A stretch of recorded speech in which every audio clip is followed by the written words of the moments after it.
જય માતાજી મિત્રો, હું છું લોક સાહિત્યકાર ભાનુભાઈ ડાંગર અને અત્યારે હું આવી ગયો છું નાગલપરની સીમમાં કે જ્યાં સાજણ દાદા કે જેઓ ગોહિલ બાવળિયા પરિવારના સુરાપુરા છે એમના સાનિધ્યમાં આવ્યો છું. તો આવો આપણે દાદાના દર્શન કરીએ. આ છે ગોહિલ બાવળિયા પરિવારના સુરાપુરા સાજણ દાદાનું મંદિર. દાદાની ધજા લહેરાઈ રહી છે. સુરાપુરા સાજણ દાદા, જય સાજણ દાદા. નાગલપરની સીમમાં અત્યારે જ્યાં જીઆઈડીસી થઈ છે એ જગ્યાએ વચ્ચોવચ્ચ દાદાનું મંદિર છે. આવો આપણે દાદાના મંદિરના દર્શન કરીએ. આ છે હવનકુંડ અને અંદર શ્રીફળ હોમી અને દાદાનો હવન કરવામાં આવ્યો છે. સાજણ દાદા એટલે હાજરા હજુર બેઠા છે અહીંયા. બધા ભક્તોના દાયરા કામ કરે છે. માત્ર બાવળિયા પરિવાર નહીં પણ 18 વર્ણના દાદા કામ કરે છે અને બધા ભક્તો પોતાની માનતા અહીંયા હોંશે હોંશે પૂરી કરવા આવે છે. આ છે સાજણ દાદાનો પાળીઓ. જય સાજણ દાદા. વાહ, દાદાની ખાંભીમાં જાણે એવું તેજ છે. દાદા ખરેખર જાગૃત બેઠા છે. વાહ, જગારા મારે છે દાદાનો પાળીઓ. સિંદૂર કરવામાં આવ્યો છે, માથે પાઘડી બાંધેલી છે, ધૂપ ધુવાડા થાય છે અહીંયા. દાદા હાજરા હજુર છે. 50 વર્ષ પહેલા અહીંયા જાગૃત થયા છે.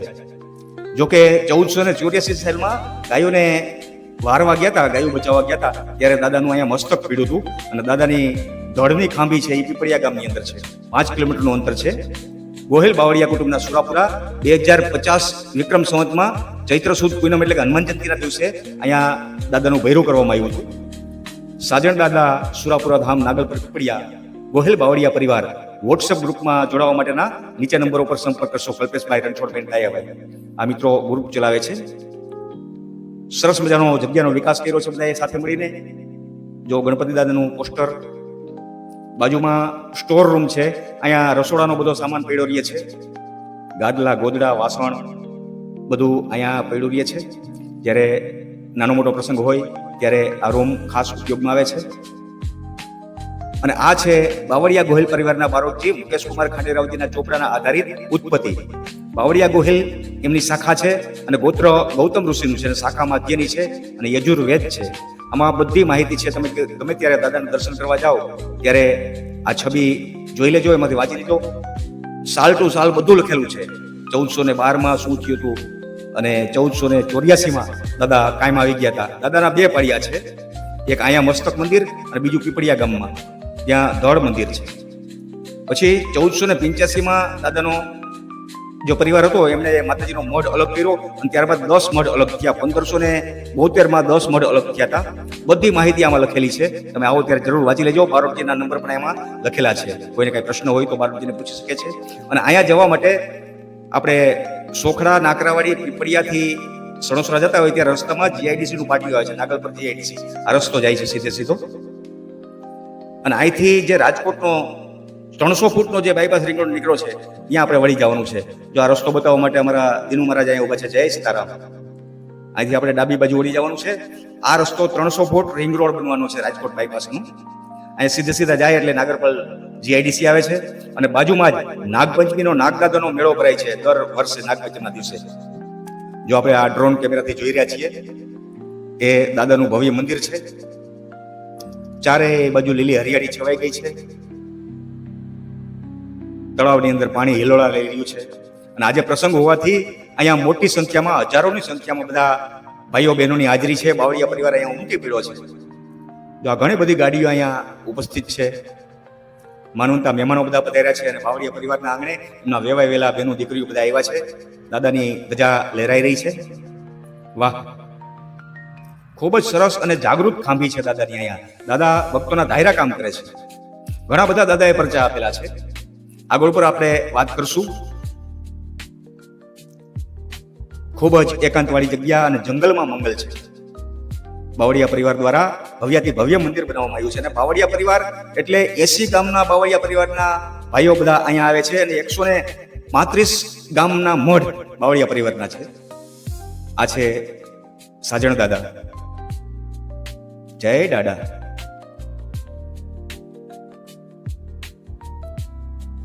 બાવળિયા પરિવાર જો આવી ગયા છે, દર્શન કરી હવન કરી અને બધાએ દાદાના સાનિધ્યમાં બેઠા છે. આપણે બધાને મળી અને હમણાં મુલાકાત કરશું, દાદાના ઇતિહાસ વિશે વાતો જાણશું. આ છે સાગરભાઈ, જિજ્ઞેશભાઈ, દિનુ મહારાજ, અનિલભાઈ સોલંકી, બધા બાળકો સહિત જો બધા દાદાના દર્શન કરી રહ્યા છે. તો અત્યારે આપણે આવી ગયા છીએ નાગલપરની સીમમાં. જ્યાં આવવું હોય તો જીઆઈડીસી માંથી રસ્તો જાય છે અને ત્યાં સાજણ બાપાનું ભવ્ય મંદિર બનાવ્યું છે બાવળિયા પરિવાર દ્વારા. એ જગ્યાએ આપણે બેઠા છીએ. તો દાદાના ઇતિહાસ વિશે જાણવા માટે આપણે મારી બાજુમાં સાગરભાઈ બાવળિયા બેઠા છે, એમને મળીએ. સાગરભાઈ, આ દાદાને જયારે હયાતી છે ત્યારે અંદાજે કેટલો સમય થયો છે? અને 950 વર્ષ થયા હશે અને 1484 સાલમાં દાદાની સ્થાપના થયેલી છે આ જગ્યાએ. બરાબર. તે પછી અમારા વડવાઓથી લઈ અમારા બાપુજી અને અમે અત્યારે પૂજા કરીએ છીએ. એ અમારા સુરાપુરા દાદા છે, ત્યાં ચોખા અને કોઈ માન્યતા પ્રમાણે માનતા કરતા હોઈએ છીએ. તો આ દાદા અહીંયા એનું મસ્તક આ જગ્યાએ પડ્યું છે, બરાબર? હા. અને કેવી રીતના અહીંયા શહીદ થયા ખ્યાલ છે? એ ગાયોની વારે ચડેલા. બરાબર. અને તળ તેનું પીપરિયા ગામ છે ત્યાં છે અને મસ્તક અહીંયા આવેલું છે. બરાબર. તો બાવળિયા પરિવાર તો બહુ ખૂબ જ મોટો છે. તો ઘણા બધા ગામોના બધા પરિવારના બધા ભાઈઓ અહીંયા સુરાપુરા તરીકે આ દાદાને માનતા છે. હા, 80 ગામના છે બાવળિયા પરિવાર. 80 ગામમાં વસેલો છે અને અંદાજિત 135 મઠ છે. એ બધા એના સુરાપુરા એક જ છે અત્યારે અને બધા અહીંયા જ દર્શને આવે છે. હા, મઠ તો બરાબર છે, ભાઈઓ અલગ થયા હોય એટલે ગામ અલગ ગામમાં મઠ બનાવે, પણ દાદા તો મેઇન એક જ છે. ખૂબ સારું કહેવાય. દાદાનો પ્રતાપ પણ બહુ સારો છે અને 18 વર્ષ અહીંયા આવે છે એટલે બધાના કામ દાદા કરે છે. બધા. થેન્ક યુ, ખૂબ ખૂબ આભાર. તો હવે આપણે નરસિંહ બાપાની મુલાકાત લેશું. નરસિંહ બાપા, તમે અહીંયા કેટલા સમયથી આવો છો? લગભગ 5 વર્ષ. હા. ઇન્ટર થઈ ગયો એટલે કહેવાય નહીં, આવડો કરતો તેદુનો અહીં આવું. હા. તો અહીંયા તો નાની દેરી એ છે ને કે ખાલી ખાંભી જતી પછી માથે ખાબી જ હતી, હા, ડેરી નથી. બરાબર. અને અહીંયા આવી એટલે દાદાના સાનિધ્યમાં આપણે બેહીને આપણને એમ થાય કે દાદા અહીંયા હાજર હાજર હયાત જ છે. જીયાત જ છે. તો તમને કઈ એવા દાદાના પરચા મળેલા કે એ કઈ માહિતી? અમને તો પરસા ઘણા મીડિયા હોય પણ ભૂલી જાય એનો શું કરવું હવે. એ ઉંમર પ્રમાણે તો આવેલા રાખે. થેન્ક યુ, ધન્યવાદ. તો હવે આપણે કલ્પેશભાઈ બાવળિયાને મળીએ અને એની પાસેથી દાદાનો ઇતિહાસ જાણીએ. જય માતાજી. જય માતાજી. જય માતાજી. આ દાદાનું નામ સાજણ દાદા, બરાબર? અને બાવળિયા પરિવારના સુરવીર છે. તો આ દાદા અહીંયા કેટલા સમય પહેલા આ જગ્યાએ જાગૃત થયા? જાગૃત એમ માનો ને કે આજથી 50 વર્ષ પહેલા મારા દાદા વાત કરતા કે એના બાપુજી ને ભેંસ હતી ને, ભેંસ ને આંખનો દોરો નીકળી ગયો. બરોબર. ત્યારે મંદિર કે કઈ નતું, ખાલી એક ખાંભી હતી અને એક ગાયનો કેળો હતો. અને બાપાના સપને આવીને દાદાએ કીધું કે હું નાગલપરની સીમમાં અહીંયા બેઠો છું. પણ બાપાએ એમ ત્યારે સપનામાં દાદાએ વાત કરી કે તમે જો મારી ગાયનો દોરો નીકળી ગયો, હવાર થાય હાજો થઈ જાય ને, તો હું કોઈ દી કાળી ચતુર્દશી હું ચૂકીશ નહીં, ચોખા જાળો. હવાર થયું ને ત્યાં દાદાએ ગાયનો ભેંસનો દોરો હતો ને હતો એવો ને એવો કરી દીધો. વાહ. અને તે દિવસથી અહીંયા બધા અમારું ગામ વણજારા છે અને 80 ગામના ભાઈઓ અહીંયા આવે. 135 મઠ છે અત્યારે. એટલા ગામના ભાઈઓ અહીંયા અમારે હવન કરે છે. પછી દાદાએ દર દિવાળીએ પડ્યાના દિવસે ચોખા કરવા આવે છે અને કાયમ અહીંયા પબ્લિક એટલી આવતી જ હોય છે. અને દાદા બધાના કામ એવા કરે, જે માને ને એના કામ દાદા મનોરથ બધા પૂરા કરે. એટલા બધા બાળકો આપ્યા છે દાદાએ, તમે જોઈ શકો છો. ખોટા એટલા છે બાળકો, એટલા આપ્યા. માનો કે ભરોસો હોય ને તો તમારા બધા કામ બાપા કરે. એટલે આવા બીજા ઘણા બધા પરચા બાપાએ પૂરેલા. હમણાં નો તાજો પરચો હજી એ માનો કે 25 વર્ષ પહેલાનો. 25 વર્ષ પહેલા એક ભાઈ હતા. અત્યારે આ કઈ ઉપરનું જે સાત નહીં રહ્યું ને કઈ નતું. ત્યારે આવા એ ભાઈ એવો સારો કર્યો કે ભાઈ આ કોરીનો હુરો પૂરો શું કરે એમ કરીને અમારું જે ઈંડું રહ્યું ને, ઈંડું ફોડવા માટે પથ્થર માર્યો. પણ આ બાપાએ એવો પરચો પૂર્યો કે એ ભાઈ ભાગવા જ મીંડા રાતના અને એમ કેતા હતા કે આ કોક બાપો મને લાકડી લઈને મારવા આવે. એ ભાઈ નરા ધાન ગાંડા થઈ ગયા. અને પછી બાપા અહીંયા આવીને મોઢામાં ખાવડું એટલે કે ચંપલ મોઢામાં લઈને પૈગે લાગ્યા ને ત્યારે બાપા એને સોડ્યા ને ત્યારે એ ભાઈ હાજર થયા. અને એવો ને એવો બીજો પરચો છે. નાગલપરની એક દીકરી અહીંયા ગમે અમારે વાસણ ત્યારે રાખતા, નાનું એવું મંદિર હતું. તો તો પાણી ભરવા માટે ગાગર આખી લઈ ગયેલી. બટ નાની એવી છોકરી છે 15 વર્ષની. તો એ છોકરી ગાંડી નરાધાન થઈ ગઈ અને ગામમાં રખડતી હતી એમના. પછી એ લોકોએ બહુ જોવરાયું અને પછી એ લોકોએ એવું કીધું કે ભાઈ તમારે કોઈ બાવરિયાના પૂરા આમાં તમારે કઈક એનું ચોરાઈ ગયેલું છે વસ્તુ. એટલે એ ભાઈ ગાગર ચૂંદાઈ ગયેલી ગાગર અહીંયા મૂકી ગયા. એટલે આવા તો અનેક પરચા બાપાએ પૂરેલા છે. ના બાપા હાજરા હજુરા અહીંયા હયાત જ કહેવાય. કારણ કે આપણે દેવદેવી ઠેકે ચડાય પણ પૂરા ઠેકે નો ચડાય એ કહેવત છે. હા, અને આ બાપાએ અમે ગમે ઈ કાર્ય કરીને અત્યારે તો અમે છેલ્લા 10 વર્ષથી અમે આ સાગરભાઈ આ જીગાભાઈ અમે બધા અહીંયા જે કઈ કાર્ય કરતા હોય અમે ભજનનો પ્રોગ્રામ રાખી, પછી દાંડિયા રાસ રાખી, કોઈ જમણવાર કરતા હોય. કોઈ દિવસ અમારે દાદાએ અમે કોઈ પાસે ઉઘરાણું કાઢવા નથી જતા. તો અમારે કોઈ દી રૂપિયા ઘટવા નથી દીધા. બાપા ઉપર એટલો અમને શ્રદ્ધા છે. નો ઘટવા દઈએ. બરોબર. અને મેં એવું આ બધું કામ કર્યું તમે અમારે પાસે 1 રૂપિયો નતો.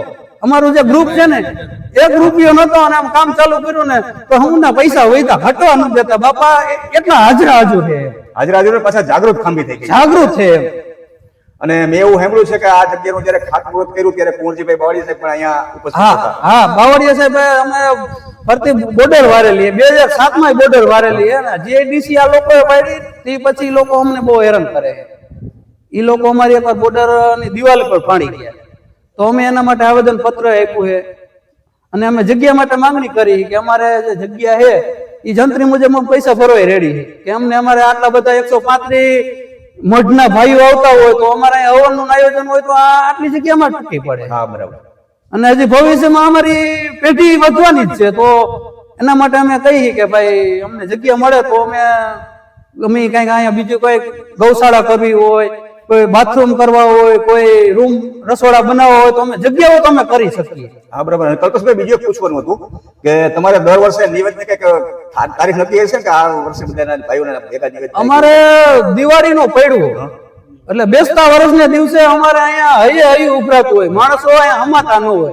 એટલા સવારે 5 વાગ્યાથી અહીંયા બધા ચોખા જારવા અમારા દાદાના ચોખા થાય. બીજું કોઈ નિવેદ નથી. અમારે ચોખા થાય નહીં. ચોખા જારવા બધા આખો દિવસ ચાલુ હોય દિવાળીના પડવાના દિવસે. જયારે અહીંયા આવે ત્યારે પીપળિયા હારોહાર જાય કે પછી પેલા અહીંયા જારે, પછી પીપળિયા જારે, પછી પ્રસાદી લઈએ. બરાબર. કારણ કે બાપા એક જ છે બે. અહીંયા મસ્તક છે અને ધડ વાં છે. એટલે પેલા અહીંયા અને પછી વાં પૈગે લાગે, પછી પ્રસાદી પછી લઈએ છે. તો કલ્પેશભાઈ આપનો ખૂબ ખૂબ આભાર. દાદા વિશે આપણે ખૂબ ખૂબ સારી જય સાજણ દાદા, જય માતાજી. મિત્રો, આવા મહાન શૂરનો ઇતિહાસ ઘણો લાંબો છે. એક વિડીયોમાં એ વાત પૂરી કરી શકીએ એવી આપણી તાકાત નથી. તો દાદાનો બીજો ભાગ આપણે તારીખ 5/9/2025 ને શુક્રવારે સવારે રજૂ કરશું. તો જે મિત્રોએ મારી ચેનલને સબસ્ક્રાઇબ ન કરી હોય એ બધા મિત્રો સબસ્ક્રાઇબ કરી લેજો, જેથી કરીને મારો આ સાજણ દાદાનો બીજો વિડીયો છે એ સૌથી પહેલા તમારા સુધી પહોંચી જાય. જય સાજણ દાદા.